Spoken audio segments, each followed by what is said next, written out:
Então a gente está chegando no prazo limite, a gente está chegando na deadline, a data estipulada pelo presidente dos Estados Unidos para retomar com as tarifas que ele anunciou lá em abril e que causou um alvoroço no mercado, né? A gente viu tipo, a maior queda da Bolsa de Valores desde a pandemia, para vocês terem uma ideia.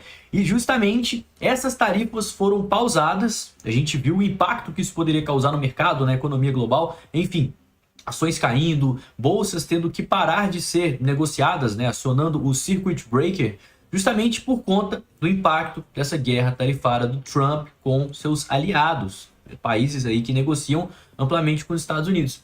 Ele pausou essas tarifas e deu um prazo aí de 90 dias para os países negociarem com os Estados Unidos. E esse prazo está vencendo essa semana. No dia 1º de agosto, os países que não negociaram as tarifas com os Estados Unidos irão retornar com as tarifas ainda mais elevadas. E se você não sabe, o Brasil está nesse meio. O Brasil é um dos países... Na verdade, eu acredito que o Brasil é o país que vai ter a maior tarifa de todas nessa segunda leva de tributos dos Estados Unidos.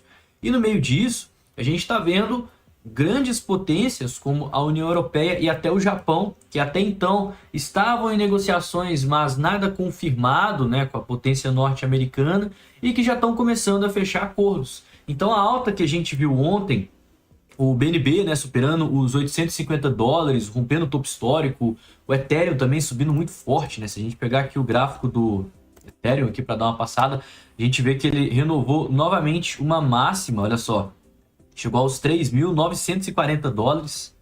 BNB, que a gente está falando muito aqui, superou o topo histórico, também chegou nos 860.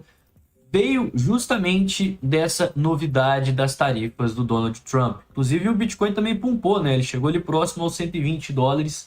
Mas,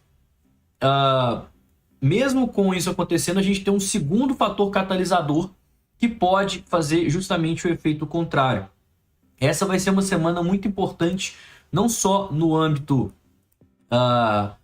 fundamentalista, né, e no âmbito geopolítico, mas também no âmbito macroeconômico.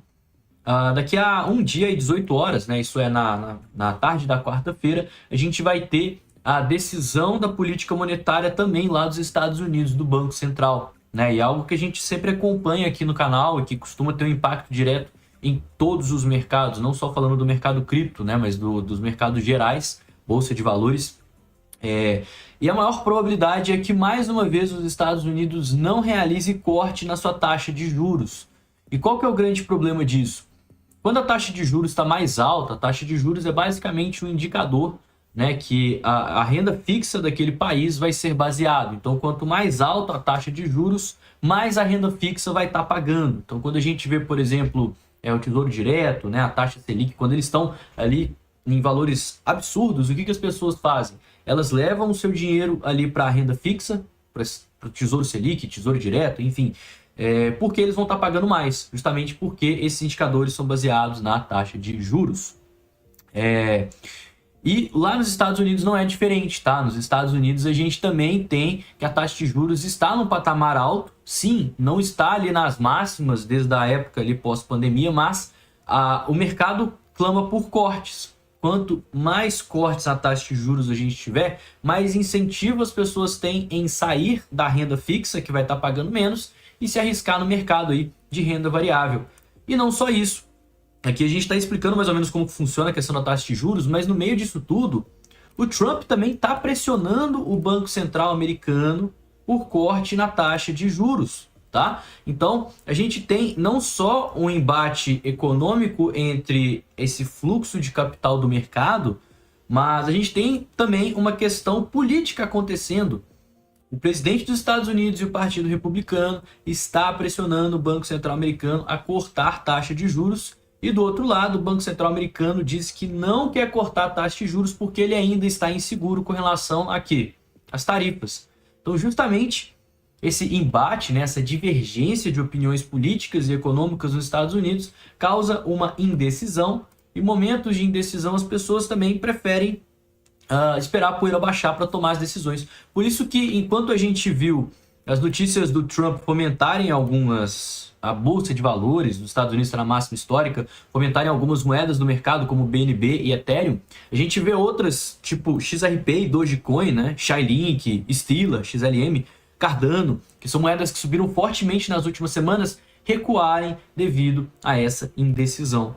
E isso tá para acontecer agora nessa semana, tá, pessoal? Então, a grande questão não é se vai ter corte na taxa de juros. A maior probabilidade, 97% de chance, que a gente não vai ver esse corte acontecer. Ele vai ser protelado, muito provavelmente, para setembro. A próxima reunião que a gente vai ter. Aí sim tem uma chance muito boa da gente ver esse corte acontecer. Mas até lá, as pessoas vão ficar sem incentivo de estar investindo no mercado de renda variável. Então, esse empate, essa indecisão que está sendo justamente o que está acontecendo, tá? Além do mais, nessa semana também estão acontecendo fatos importantes que podem pesar nessa decisão de corte na taxa de juros. Isso pode causar uma reviravolta no mercado sim, tá? Amanhã a gente vai ter as ofertas de emprego, que é um indicador aí que mede o mercado de trabalho. O ideal é que ele venha dentro da projeção, tá? Se ele vier abaixo da projeção, isso teoricamente favoreceria o corte na taxa de juros, porque significa que o mercado de trabalho está esfriando. E se ele vier acima da projeção, mostra que o mercado de trabalho está muito aquecido e a gente não precisa cortar a taxa de juros agora. PIB dos Estados Unidos, a gente vai ter uma projeção do segundo trimestre, agora do ano de 2025. E qual que é o grande problema? Quando a gente tem o PIB em 2 trimestres consecutivos em contração, vindo negativo, isso é considerado uma recessão técnica. E amanhã a gente vai ter a prévia do segundo trimestre de 2025. A projeção é que a gente tem um aumento de 2,4%. Mas se ele vier negativo, igual veio nos últimos meses, isso também pode ser ruim para os mercados, porque isso seria uma recessão técnica dos Estados Unidos. Vamos ter a FONC, né, que é justamente a entrevista com o presidente do Banco Central, a política econômica. Na quinta-feira vamos ter o PCE, né, que é o dado de inflação que o Banco Central americano mais olha, e a taxa de juros literalmente é um termômetro para conseguir controlar essa inflação. Quanto mais alta a taxa de juros, mais a gente consegue frear a inflação. Quanto mais baixa a taxa de juros, mais a inflação consegue progredir. Mais fácil fica da inflação subir, do preço das coisas subir, do mercado aquecer, né?